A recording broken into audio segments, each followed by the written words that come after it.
everyone. In this part, we'll study about metamorphosis in insects. तो बेटा इससे पहले हम एक metamorphosis के बारे में I have already posted the video, जिसमें हम metamorphosis क्या होता है, उसके जो different types हैं, वो हम सारे पढ़ चुके हैं. तो यहाँ पे हम specifically बात करने वाले हैं role of hormones. Hormones कैसे metamorphosis को control करते हैं, and that too in insects only. तो अगर हम बात करें ना बेटा हार्मोन्स की, तो hormones there are 4 to 5 hormones जो कि मेटामॉर्फोसिस में ओवरऑल हेल्प करते हैं. लेकिन सबसे इंपॉर्टेंट 2 हार्मोन्स होते हैं, जुवेनाइल हार्मोन एंड एक्डाइसोन. ठीक है. सो अगर हम बात करते हैं हार्मोन्स की, तो हार्मोन्स कहाँ से सिक्रीट हो रहे हैं? न्यूरो सिक्रीटरी सेल से, मतलब कि जो नर्वस सिस्टम है वहाँ के सेल से. वहाँ से रिलीज होने वाले 4 हार्मोन्स हैं. Brain hormone, PTTH, that means pro thoracicotropic hormone. Next, PGH, which is prothoracic gland hormone. And the last one is juvenile hormone. तो अगर हम बात करते हैं ब्रेन हार्मोन की, it is secreted by the neurosecretory cells of the brain. Chemically it is a lipid. इसका अगर हम मैक्रोमोलिकुलर स्ट्रक्चर देखें तो ये एक लिपिड है. इस हार्मोन का काम क्या होता है? इस हार्मोन का काम होता है एक्टिवेट करना कॉर्पोरा कार्डियाका को, जो कि कंपोनेंट है एक रेट्रोसेरेब्रल कॉम्प्लेक्स का. ठीक है. तो बेसिकली ब्रेन हार्मोन क्या कर रहा है? ब्रेन हार्मोन कर रहा है कॉर्पोरा कार्डियाका को एक्टिवेट. नेक्स्ट हार्मोन की अगर हम बात करें, PTTH, that means pro thoracicotropic hormone. ये हार्मोन सिक्रीट हो रहा है कॉर्पोरा कार्डियाका से, which in turn stimulate the prothoracic gland. तो अब आप रिलेट कर पा रहे हो, जो ब्रेन हार्मोन है वो रिलीज हुआ, उसने एक्टिवेट करा कॉर्पोरा कार्डियाका को, और इस कॉर्पोरा कार्डियाका ने रिलीज करा प्रोथोरासिक ग्लैंड को स्टिमुलेट करने वाला हार्मोन. अब जब प्रोथोरासिक ग्लैंड से स्टिमुलेट हुआ, this hormone is secreted by the pair bilateral sheets of cells in the thorax constituting the prothoracic gland. तो प्रोथोरासिक ग्लैंड के अंदर जो बायलेटरल शीट्स थी, वहां से ये हार्मोन रिलीज हो रहे हैं, और इस हार्मोन को हम क्या बोलते हैं? एक्डाइसोन. तो आपको याद रखना है PGH बेसिकली जो प्रोथोरासिक ग्लैंड से निकलने वाला हार्मोन है, that is ecdysone. Okay. This hormone is known to trigger molting as it acts on the tissues to promote all changes of the that characterizes molt. So basically ecdysone क्या कर रहा है? ये promote करता है moulting को. Moulting बेटा क्या होता है? जितने भी इंसेक्ट्स होते हैं, जब वो एक फॉर्म से दूसरी फॉर्म में ट्रांसफॉर्म हो रहे हैं, ट्रांजिट हो रहे हैं, जैसे जैसे करके वो ग्रो हो रहे हैं, तो उनकी बॉडी के ऊपर एक शीथ प्रेजेंट होती है. ठीक है. अब अगर ये शीथ, क्योंकि ये जो शीथ है ये केराटिनाइज है, ये मैक्रोमोलिक्यूल से बनी हुई है which are not living in structure, तो ये ग्रोथ को इनहिबिट करेगी. एक ऐसी शीथ, एक ऐसी लेयर जो बॉडी के ऊपर प्रेजेंट है, वो ग्रोथ को इनहिबिट करेगी. तो जैसे जैसे जैसे बॉडी ग्रो होगी, यहाँ पे रिक्वायरमेंट है कि वो शीथ रिमूव होकर रिप्लेस होकर नई शीथ आए. That process is moulting. ठीक है. तो ये मोल्टिंग को कौन प्रमोट करता है? मोल्टिंग को कौन ट्रिगर करता है? Ecdysone. The last hormone which is involved is juvenile hormone. This hormone is secreted by another component of retrocerebral complex, that is corpora alleata.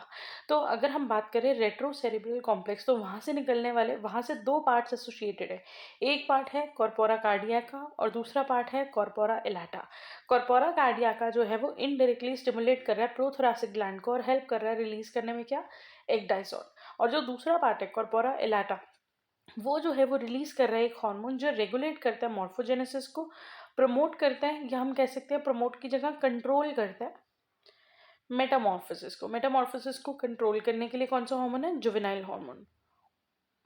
तो अगर आप यहाँ पे पिक्चर देखो तो बेसिकली ब्रेन से रिलेटेड 2 पार्ट है, कॉर्पोरा एलेटम और कॉर्पोरा कार्डियका. जो कॉर्पोरा एलेटम है वो रिलीज कर रहे हैं जुवेनाइल हार्मोन, वेयरएज जो कॉर्पोरा कार्डियका है वहां से स्टिमुलेट होता है प्रोथोरासिक ग्लैंड, और प्रोथोरासिक ग्लैंड रिलीज करता है अपना hormone, that is ecdysone. Ecdysone जो है वो मेटामॉर्फोसिस को और मोल्टिंग को प्रमोट करता है, वेयरएज जुवेनाइल हार्मोन जो है वो मेटामॉर्फोसिस को प्रिवेंट करता है. जुवेनाइल का मतलब ये यंग स्टेज में रहना. तो the hormone itself describes it name कि it holds the organism into the young stage. अब इसके रीज़न क्या हो सकते हैं? इसके बहुत सारे इन्वायरमेंटल फैक्टर्स या बहुत सारे रीजंस हो सकते हैं, जैसे कि अभी the environment is not suitable for the organism to develop into an adult individual. अभी कंडीशंस उतनी फेवरेबल नहीं है कि इतनी जल्दी ग्रोथ हो. तो इसीलिए कई ऑर्गेनिजम्स में हम देखते हैं हाँ सिर्फ एम्ब्रियो है, लार्वा है, प्यूपा है एंड अडल्ट है. लेकिन इन सर्टेन इंसेक्ट्स या कभी कभी आप वर्म्स के बारे में पढ़ रहे होते तो वहाँ पे भी आपने देखा होगा कि बहुत सारी लार्वल स्टेजेस प्रेजेंट होती है, जिनको हम इंस्टार्स बोलते हैं. ठीक है. लार्वल इंस्टार्स प्रेजेंट होते हैं, या first larva, second larva, third larva, ऐसे करके हम उसको नेमिंग करते हैं. तो basically that means the organism is not undergoing metamorphosis, the organism is not undergoing morphogenesis, is not undergoing proper growth because it is held by juvenile hormone. juvenile hormone जो है उस metamorphosis को control कर रहा है, regulate कर रहा है, या हम कहें slow कर रहा है. तो actually these two hormones are antagonistic to each other. Again there is a picture, जैसे कि टेम्परेचर, लाइट, स्ट्रेस, इन सब के इम्पैक्ट से ब्रेन हार्मोन रिलीज होगा.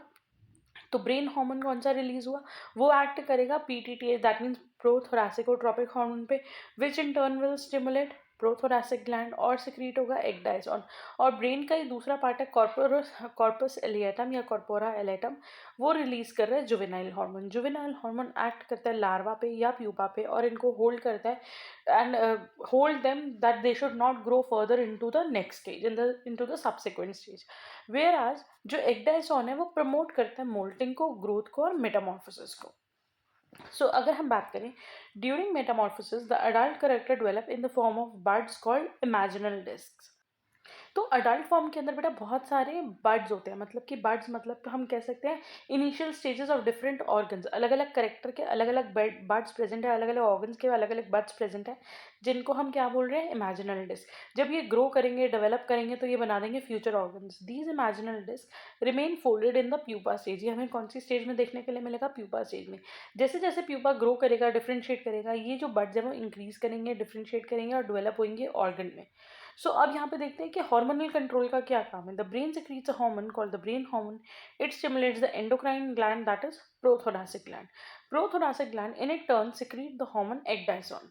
This ecdysone induces molting, growth and differentiation. ये molting को promote कर रहा है, ये growth को promote कर रहा है, differentiation मतलब development को, कि cells further differentiate हो, specialize हो और अपने functions perform करने शुरू करें. That means organogenesis हो. This hormone converts the larva into adult. तो धीरे धीरे करके animal further grow हो रहा है. The next is corpora elata, which is an endocrine gland attached to the brain, secretes another hormone known as juvenile hormone. This juvenile hormone keeps the larva in the larval stage.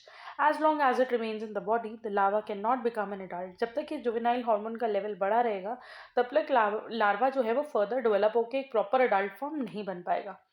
Whereas when this hormone decreases, लेकिन अगर इसका level body के अंदर कम हुआ, तो eventually जो metamorphosis है या जो मॉर्फोजेनेसिस है, जो ग्रोथ और डिफरेंशिएशन है, वो बढ़ जाएगी और larva will eventually develop into an adult. In insects, hormones regulate molting and metamorphosis. The larva or nymphs that hatch out of the egg undergo regular molting, which is followed by growth. तो जो larvas होते हैं उनके अंदर time period पे after every certain period of time उनकी moulting होती है, उनकी जो आउटरमोस्ट शीथ होती है वो चेंज होती है, which also marks their growth. ठीक है.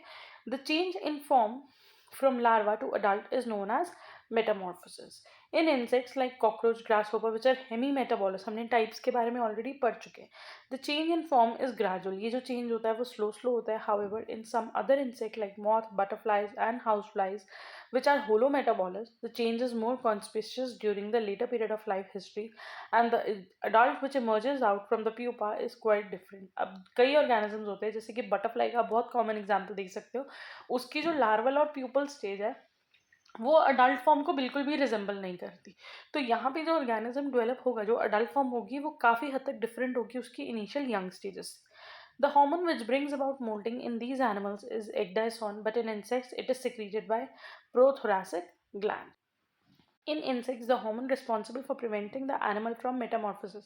Metamorphosis से prevent कौन सा hormone कर रहे हैं? Juvenile hormone, which is secreted by corpus ellatum. In fact, as the name implies, juvenile hormone keep the insects juvenile. So in effect, it inhibits metamorphosis. तो ये basically metamorphosis को inhibit कर रहे हैं. The prothoracic gland in immature insects secrete ecdysone. This hormone causes the insect to molt. As long as the larva molt in the presence of high titer of juvenile hormone, it molt into another larva. अब suppose करो एक्डाइसिन भी secrete हो रहा है, लेकिन juvenile hormone का टाइटर, उसकी भी अमाउंट जो है वो बॉडी के अंदर ज़्यादा है. तो दैट मीन्स एक्डाइसोन जो है वो ग्रोथ को, मेटामॉर्फोसिस को, डिफरेंशिएशन को, मोल्टिंग को प्रमोट कर रहे हैं कि ऑर्गेनिज्म मोल्ट करे, ग्रो करे, डिफरेंशिएट करे. लेकिन जुवेनाइल हार्मोन जो है वो उसको फर्दर ग्रो और डेवलप नहीं होने देगा इनटू एन अडल्ट स्टेज. तो उस केस में क्या होगा, one form of larva will result and develop into another form of larva. if the molt takes place when the titers of juvenile hormone is low in the blood. अगर juvenile hormone के टाइटर लो है, उसका level blood के अंदर लो है, तो eventually अब Metamorphosis को रोकने वाला हार्मोन ही प्रेजेंट नहीं है या वो बहुत कम अमाउंट में प्रेजेंट है, तो ये जो मेटामॉर्फोसिस है it will actually takes place and the larva will develop into a pupa. Finally, when there is no juvenile hormone circulating in the blood, the pupa molds into an adult. तो हम बोल सकते हैं कि hormone की concentration का भी बहुत ज़्यादा इम्पैक्ट है। अगर लो कॉन्सेंट्रेशन है जुवेनाइल हार्मोन की, तो एक डाइसिन का जो इफेक्ट है वो हमें देखने के लिए मिलेगा। अगर जुवेनाइल हार्मोन प्रेजेंट ही नहीं है तो obviously there is no antagonistic, there is no anti metamorphosis hormone present over there. So thus the concentration of juvenile hormone in blood determines the type of resulting individual. It is also known that juvenile hormone causes the repression of those genes which are responsible for adult differentiation. बेटा ये चीज़ तो by default आप याद रखो कि अगर कोई hormone काम कर रहा है तो वो किस लेवल पे कर रहा है, जेनेटिक लेवल पे कर रहा है। हार्मोन कुछ नहीं कंट्रोल करता, हमारी बॉडी में सारी चीज़ें कौन कंट्रोल कर रहा है? जीन्स। जीन्स आरएनए बनाएंगे, आरएनए से प्रोटीन बनेगा and protein will help to work in our body. अगर हमारी ग्रोथ हो रही है तो उसके लिए भी कोई जीन, कोई आरएनए और कोई प्रोटीन रिस्पॉन्सिबल है, और अगर वो ग्रोथ रुक रही है तो उसके लिए भी जो इफेक्ट है वो जेनेटिक लेवल तक जा रहा है। तो जो जुवेनाइल हार्मोन है वो कुछ जीन्स को सप्रेस कर रहा है, maybe which are responsible for the growth, maybe which are responsible for the differentiation, जिसकी वजह से the larva and pupa is not developing into an adult form. So here is again a picture, क्योंकि flow charts and picture I think metamorphosis में तो बहुत ही important है। तो brain के अंदर न्यूरो सिक्रेटरी सेल्स होते हैं जो रिलीज करते हैं, सिक्रीट करते हैं ब्रेन हार्मोन एक्टिवेट करता है किसको? कॉर्पोरा कार्डियका को। कॉर्पोरा कार्डियका एक्टिवेट करेगा किसको? वो प्रोथोरासिकोट्रोपिक हार्मोन सिक्रीट करेगा और एक्टिवेट करेगा प्रोथोरासिक ग्लैंड को। प्रोथोरासिक ग्लैंड सिक्रीट करेगा prothoracic gland hormone which is ecdysone and which triggers molting. Whereas there is another part of the brain of the cerebral complex, retrocerebral complex, that is corpora allata. ये release करेगा juvenile hormone जो regulate करता है, मतलब control करता है, monitor करता है मॉर्फोजेनेसिस को, मतलब कि ऑर्गेनोजेनेसिस, मॉर्फोलॉजिकल फीचर्स के डेवलपमेंट को, और ये रेगुलेट करता है मेटामॉर्फोसिस को। Again there is a picture जहाँ पे आपको देखने के लिए मिलेगा कि कॉर्पस एलाटम जो है वो जुवेनाइल हार्मोन प्रोड्यूस कर रहा है, जो यहाँ पे आपको ब्लू स्टेज में दिख रहा है।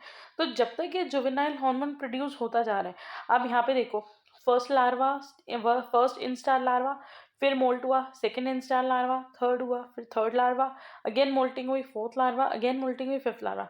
मोल्टिंग हो क्यों रही है? क्योंकि प्रोथोरासिक ग्लैंड ecdysone रिलीज कर रहा है which is marked by this red colour, ठीक है। लेकिन why is it developing into a pupa और into the adult form? Due to the presence of this juvenile hormone. और जहाँ पे आके हमने देखा, अगर आप इस स्टेज के बाद देखो तो ecdysone प्रेजेंट है लेकिन जुवेनाइल हार्मोन प्रेजेंट नहीं है। जब ये प्रेजेंट नहीं है then finally the larva will develop into the pupa and that will further develop into an adult.